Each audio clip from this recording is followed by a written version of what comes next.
بسم اللہ الرحمن الرحیم۔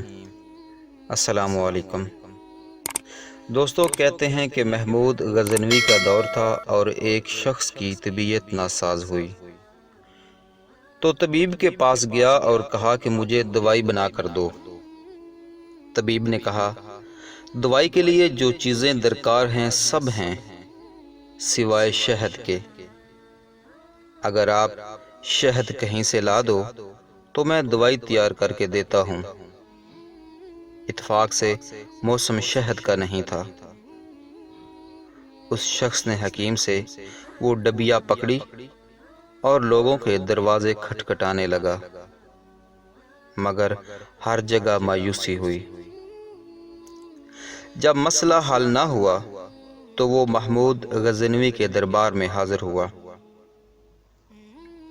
کہتے ہیں وہاں ایاز نے دروازہ کھولا اور دستک دینے والے کی فریاد سنی۔ اس نے وہ چھوٹی سی ڈبیا دی اور کہا کہ مجھے اس میں شہد چاہیے۔ ایاز نے کہا آپ تشریف رکھیے، میں بادشاہ سے پوچھ کے بتاتا ہوں۔ ایاز وہ ڈبیا لے کر بادشاہ کے سامنے حاضر ہوا اور عرض کی کہ بادشاہ سلامت، ایک سائل کو شہد کی ضرورت ہے۔ بادشاہ نے وہ ڈبیا لی اور سائیڈ میں رکھ دی۔ ایاز کو کہا کہ 3 بالٹیاں شہد کی اٹھا کے اس کو دی جائیں۔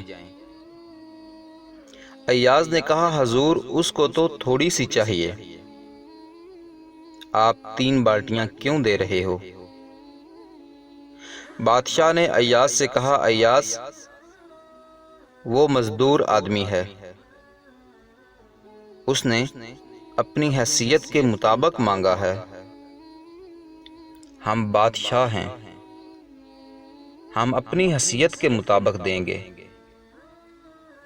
مولانا رومی فرماتے ہیں آپ اللہ پاک سے اپنی حیثیت کے مطابق مانگیں، وہ اپنی شان کے مطابق عطا کرے گا، شرط یہ ہے کہ مانگیں تو صحیح۔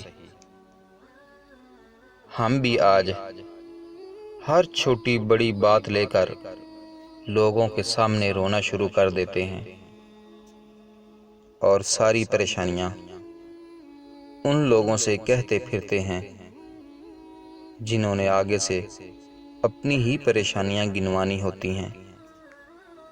اپنی پریشانیاں اس سے شیئر کریں جو کن فیکون ہے۔